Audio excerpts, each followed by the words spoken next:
One of the most valuable skills you can develop in life is the ability to discern character. And I don't mean simply deciding whether you like someone or not. That's preference, not discernment. I'm talking about something much deeper, something rooted in careful observation and a genuine understanding of human nature. Because here's the reality. There are people in this world who do not have your best interests at heart. That may sound harsh, but it's an unfortunate truth. Some people are malicious, some are deceitful, and some will manipulate you. Not because they are lost or confused, but because they actively thrive on destruction. If you don't recognize the warning signs, you'll invite these people into your life, mistaking them for friends, partners, or mentors, when in reality they are obstacles or barriers between you and the person you are striving to become. Now you might be thinking, well, I'd like to believe in the goodness of people. I'd like to assume the best. And that's noble, admirable even, but it's also naive. Because assuming the best in someone without assessing their actions isn't optimism, it's blindness. And blindness is dangerous. When you can't see clearly, you fall into traps. You get deceived, and before you know it, you're entangled in relationships or environments that drain you, demoralize you, and sometimes even break you. So how do you develop awareness? How do you train yourself to recognize those who operate in bad faith? The first step is to pay real attention, not just to what people say, but to what they do. This is crucial because words are easy, talk is cheap, and bad people, especially the manipulative ones, are often incredibly skilled at using words to disguise their true nature. They'll tell you exactly what you want to hear, presenting themselves as kind, generous, or wise. But if you truly watch them, if you observe their actions closely, you'll start to see cracks in the facade. One of the most reliable warning signs of a bad person is inconsistency. Their words and actions don't align. They promise loyalty but betray trust when it benefits them. They preach virtue but live in deception. They claim to support you, yet their actions undermine you. And here's the trick. They don't want you to notice this discrepancy. In fact, they rely on you not noticing. They assume you won't be paying close enough attention to see the pattern. But if you cultivate awareness, if you train yourself to watch rather than just listen, you'll start catching these inconsistencies. And once you see them, you can't unsee them. Another key sign to watch for is how a person treats those who can do nothing for them. This is a major test of character because anyone can be kind when it benefits them. Anyone can pretend to be generous when they know there's something to gain. But if you want to see a person's true nature, watch how they treat those beneath them in status. How do they speak to the waitress at a restaurant? How do they behave toward the janitor in their office? How do they act when there's no potential reward for their kindness? A person who is cruel to the powerless is revealing something fundamental about their soul. And that cruelty won't stay confined to those beneath them. It will eventually spill over into every area of their life. And if you get too close, you'll become a target. Now let's talk about deception, because manipulation and deceit are the primary weapons of bad people. This is how they control others, how they get what they want without revealing their true intentions. And the frightening thing is, many of them are highly skilled at deception. They've spent years, sometimes decades, refining their ability to twist reality in their favor. And if you're not careful, if you're not vigilant, you can fall for it. One of the most common manipulation tactics is gaslighting. You've probably heard this term before, but let's define it clearly. Gaslighting is when someone distorts your perception of reality to make you doubt your own judgment. It's psychological warfare, and it's incredibly effective. Because if someone can make you question your own memory, your own perceptions, your own feelings, then they can control you. They can make you believe whatever suits them. They can paint themselves as the victim when they were the aggressor. They can convince you that you're overreacting when you're responding appropriately. And over time, this warps your ability to trust yourself. And when you can't trust yourself, you're lost. So how do you protect yourself from deception? How do you guard against manipulation? The first step is to trust your instincts. If something feels off in an interaction, if there's a discrepancy between what's being said and what's actually happening, pay attention to that feeling. Don't dismiss it. Don't rationalize it away. Your subconscious is incredibly good at picking up on inconsistencies, even if you can't immediately articulate them.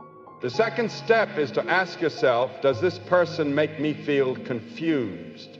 This is important because when you're dealing with an honest, straightforward person, things are clear. Communication is direct. You know where you stand. But when you're dealing with a manipulator, there's always a lingering fog of confusion. One moment they're warm and affectionate, the next they're cold and distant. One moment they praise you, the next they tear you down. And you start to wonder, am I the problem? Am I imagining things? No, you're not. That confusion is intentional, it's a tactic, and if you find yourself in a relationship, whether personal or professional, where you're constantly second-guessing reality, that's a major red flag. The third step is to observe how a person reacts when confronted with the truth. This is a critical test. Because good, decent, honest people can acknowledge when they've made a mistake. They can admit when they're wrong, but a manipulator, they will never admit fault. Instead, they'll deflect, they'll shift blame, they'll twist the conversation around until suddenly you're the problem. You bring up a valid concern, and instead of addressing it, they explode in anger, guilt trip you, or make you feel like you were wrong to even bring it up. That's not normal conflict resolution. That's emotional manipulation. So what do you do when you recognize these behaviors? The answer is simple but not easy. You distance yourself. You set boundaries. You don't engage in arguments with people who are committed to distorting reality, because you won't win. You can't reason with someone who has no respect for the truth. And here's the final most important thing. You cannot change these people. This is a trap that many fall into. If I just love them enough, if I just explain things clearly, if I just give them another chance, maybe they'll change. No, people don't change unless they want to. And bad people, the truly deceitful, manipulative, toxic ones, don't want to change because their tactics work for them. They get what they want. They thrive in the chaos they create. Your job is not to fix them. Your job is to protect yourself, to cultivate awareness, to build relationships with people who add to your life, not drain it. Because your future, your success, your happiness depends on the company you keep. And if you allow bad people into your inner circle, you will pay the price. So be vigilant, be discerning, and most importantly, never ignore what your gut is telling you. One of the most damning characteristics of a bad person, one of the clearest warning signs that you're dealing with someone truly dangerous, is their refusal to take responsibility for anything. Not just the little things, their entire approach to life. It's a fundamental failure to confront reality. They will always point the finger outward. It's always someone else's fault. And if you don't develop the ability to recognize this trait early on, you risk spending years entangled in the psychological games of those who will never admit they are wrong. And nothing is more exhausting or soul-draining than that. They surround themselves with enablers, people who will absorb the blame and carry their failures, because deep down they know that without this support, their entire illusion would collapse. They seek out individuals, often good-hearted and conscientious people, who are willing to shoulder responsibility on their behalf. This is a fascinating pattern because people with strong moral character frequently become targets for those who refuse to take accountability for their own actions. But why does this happen? Why are bad people so drawn to good people? The answer is simple. Bad people need good people to survive. If you have integrity, believe in fairness, and try to see the best in others, you are precisely the kind of person a manipulator or a blame shifter wants around. You will make excuses for them. You'll say, maybe they had a tough childhood, or maybe they just need more time to grow. Meanwhile, they will continue using you as a shield against reality. Now, let's take this a step further. What happens when someone refuses to take responsibility for their actions? What kind of person do they become over time? They become resentful. And resentment is one of the most toxic psychological states a person can inhabit. If you go through life blaming everyone else for your problems, you eventually start believing the world itself is unjust. You convince yourself that others are conspiring against you. Once you believe that, you begin to justify all sorts of destructive behavior. This is how people manipulate others, not just to avoid blame, but to punish those they perceive as responsible for their suffering. They sabotage relationships, destroy friendships, and undermine colleagues, all because they have convinced themselves that life has treated them unfairly. The tragedy is that the more they refuse to take responsibility, the worse their situation becomes. Life is already difficult, even when you take full responsibility for your actions. But if you reject accountability, life doesn't just become difficult, it becomes unbearable. Every time you avoid blame, refuse to learn from a mistake, or shift the burden onto someone else, you lose control over your own destiny. I see this often in people with a victim mentality. They say things like, I can't succeed because the system is rigged. Or, I'm not happy because others keep bringing me down. What they don't realize is that every time they say this, they reinforce their own helplessness. They teach themselves that they have no control over their lives. And once you believe that, once you convince yourself that you are not the primary agent in your own story, you become a puppet in someone else's narrative. And here's the thing. Bad people want you to believe that you have no control. They want you to think that everything is just fate, luck, oppression, or whatever excuse suits them at the moment. Because the moment you take control of your life, the moment you say, I am responsible for where I am and I can change it, you become immune to their manipulation. You stop playing their game. So, how do you protect yourself from these kinds of people? First, pay attention to patterns.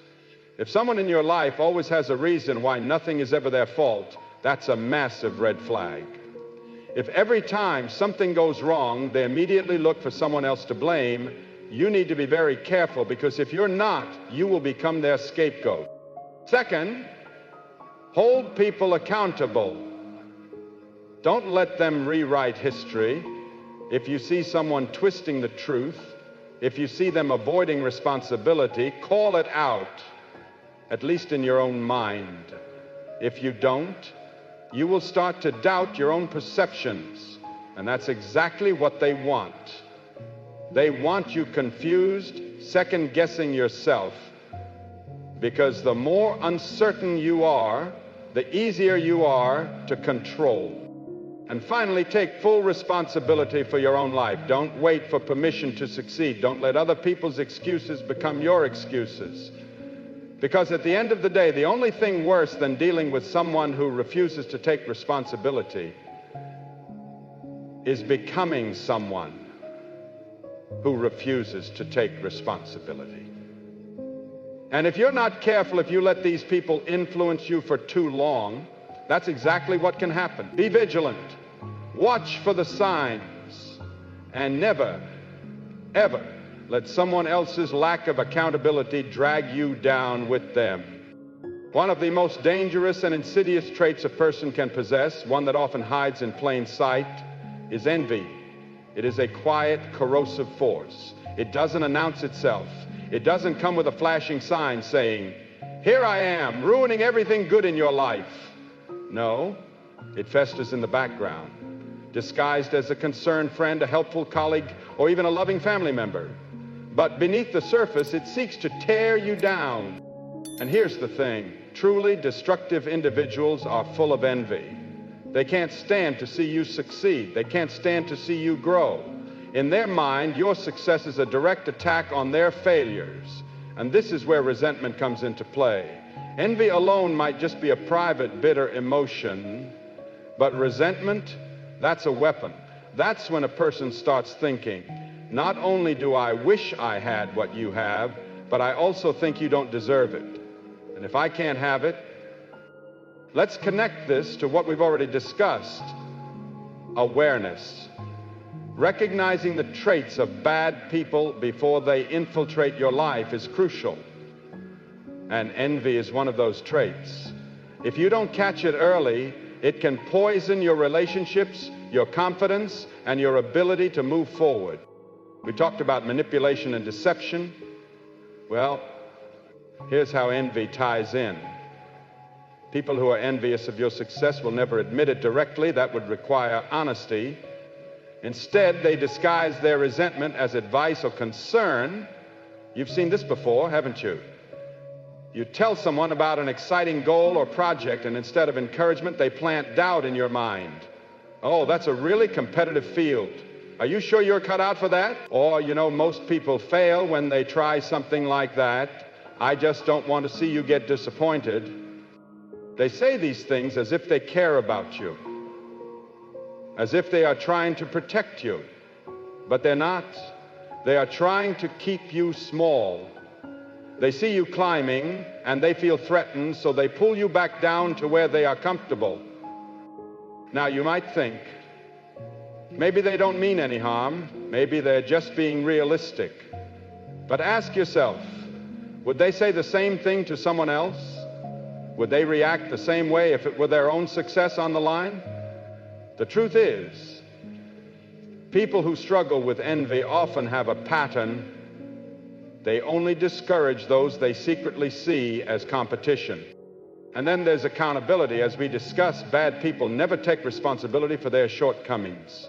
And what does that lead to? Envy. Because when you refuse to own your failures, when you refuse to acknowledge that your success or lack of it is due to your own actions, the only option left is to blame others. And who do they blame? The ones who are succeeding. The ones moving forward while they remain stuck. Instead of thinking, maybe I need to work harder, make better choices, push myself more, they think, it's not fair. They had better opportunities. They had more luck. They don't deserve it.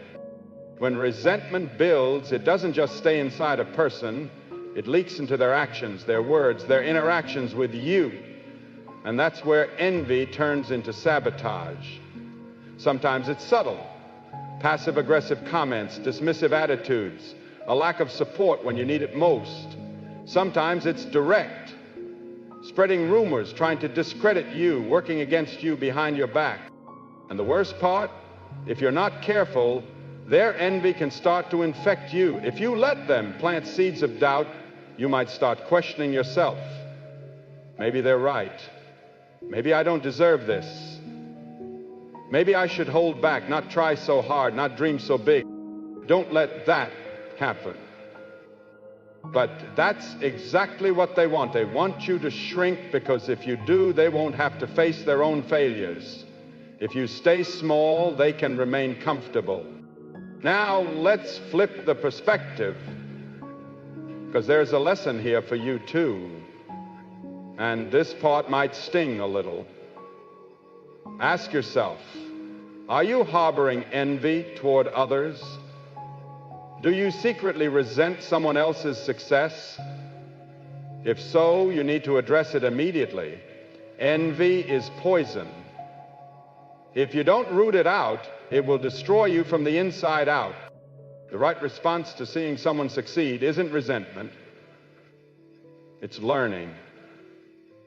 Instead of asking, why them and not me, ask, what did they do that I haven't? Instead of tearing them down, observe their habits, mindset, and work ethic. Use their success as inspiration, not as a source of bitterness. And if you find yourself surrounded by envious people, those who subtly or openly resent your progress, you have a choice to make. You either let them drag you down, or you rise above and distance yourself. There is no middle ground. Spend enough time around those who resent success, and you will absorb their mindset. That's the fastest way to sabotage your own potential. Remember what I said earlier. Bad people don't always come with a warning label. But if you pay attention, if you develop awareness, you'll start to see patterns. You'll recognize who genuinely supports you and who secretly wants to see you fail. And once you see it, you can't unsee it. When you recognize envy for what it truly is, a reflection of someone else's insecurity, not a measure of your worth, you take away its power. You stop seeking validation from those who don't want you to succeed. You stop explaining yourself to people who will never understand. And most importantly, you stop feeling guilty for outgrowing those who refuse to grow themselves. Because at the end of the day, your success isn't about them, it's about you. It's about your capabilities and how far you're willing to push yourself. If someone else can't handle that, that's their problem, not yours. But don't let their resentment become your limitation. There's too much at stake, and you have too much potential to waste it trying to appease people who are never going to clap for you anyway. I'm not talking about someone who occasionally struggles to see things from another perspective. We all do that. I mean someone who fundamentally does not care about the impact of their actions on others. Someone who, when you're suffering, either sees it as irrelevant or worse, as an opportunity. You need to recognize this. If you don't, you'll end up making excuses for them, thinking you can change them, or even worse, believing that their treatment of you is somehow deserved. Now, let's tie this back to the bigger picture. Earlier, I talked about awareness, being able to spot the warning signs. Well, this is one of the most important ones. Because if you fail to recognize someone's lack of empathy, you open yourself up to immense psychological damage.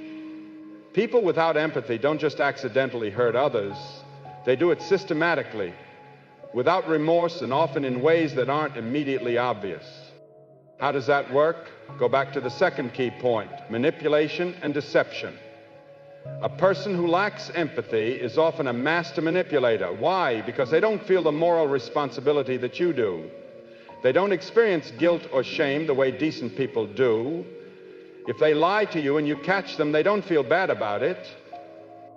That's a completely different psychological framework. It means they will twist reality, not just to protect themselves, but to control you. Have you ever had someone make you doubt your own emotions, your own reactions? You tell them, hey, that really hurt me, and they look at you like you're crazy, like you're the problem for even bringing it up. That's a tactic. It's designed to ensure you never stand up for yourself. Because the moment you start questioning your own feelings, your own perception of reality, you become easier to control. And if they can control your emotions, they can control your actions. Now, let's move to the third key point. Lack of accountability. Why do they refuse to take responsibility for their actions? Think about it. If you lack empathy, you don't actually care about the consequences of your actions on others. If you hurt someone and they tell you and you feel no internal guilt, why would you take responsibility? The answer is, instead, you'd shift the blame. You'd say, you're just too sensitive, or that's not what I meant, or why are you always so dramatic? Do you see the pattern? This is a fundamentally dangerous way of thinking. Accountability is what allows people to grow. If you can't admit when you're wrong, you can never improve. And if you never improve, you either stagnate or worse, descend into deeper levels of malevolence. And that's when envy and resentment take hold. That brings us to the fourth key point, envy and resentment. Why do people who lack empathy often harbor deep resentment? Because when you don't take responsibility for your own life, you blame others for your failures. And when you blame others, you begin to resent them, their success, their happiness, their ability to form real connections.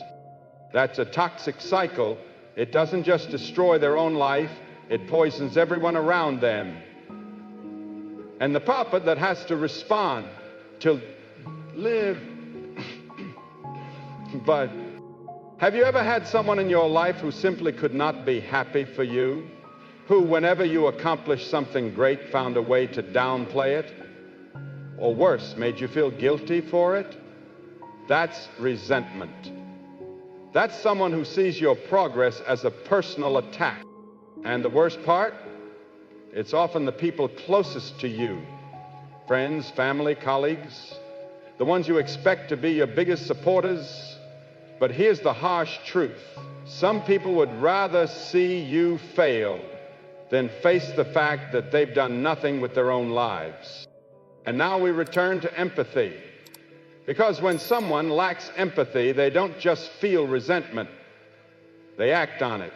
They will actively try to sabotage you. Sometimes subtly with little comments designed to make you second-guess yourself. Other times more overtly, taking rumors, taking credit for your work, even turning others against you. And the terrifying thing, because they lack empathy, they don't even see a problem with what they're doing. In their mind, they're justified. They convince themselves that you deserve to be taken down a notch, that you owe them something, that their feelings of inadequacy are somehow your fault. Now, you might be thinking, okay, I get it. There are bad people out there. But what do I do about it? That brings us to the final, most important point, how to protect yourself. Because if you don't, these people will drain you. They will steal your time, your energy, and your confidence. They will make you smaller just to make themselves feel bigger, and you cannot allow that. So what do you do? The first step is simple but difficult. You have to be willing to walk away, not just physically, but mentally, emotionally, and psychologically. Stop seeking their approval. Stop hoping they'll change. They won't, at least not unless they choose to, and people like this rarely do. If someone shows you again and again that they lack empathy, that they refuse accountability, that they resent your success, believe them. And once you do, once you make the choice to distance yourself from toxic people, something incredible happens. You start attracting better people. People who lift you up instead of tearing you down. People who celebrate your wins instead of resenting them. People who take responsibility for their own lives instead of blaming you for theirs. That's where real transformation begins. Because when you surround yourself with strong, motivated, kind individuals, you become one of them. And suddenly, all the energy you used to waste trying to fix broken people, it gets redirected into building your own life. But make no mistake, this isn't easy. It requires courage. It requires self-respect. And for a while, it may require enduring some loneliness. But in that space, something new will grow. Something better. And in the end, that's the real lesson. Your life is too short and your potential too great to waste it on people who do not care about you. So be ruthless with your boundaries. Be disciplined with your energy. And above all, be unwavering in your commitment to becoming the best version of yourself.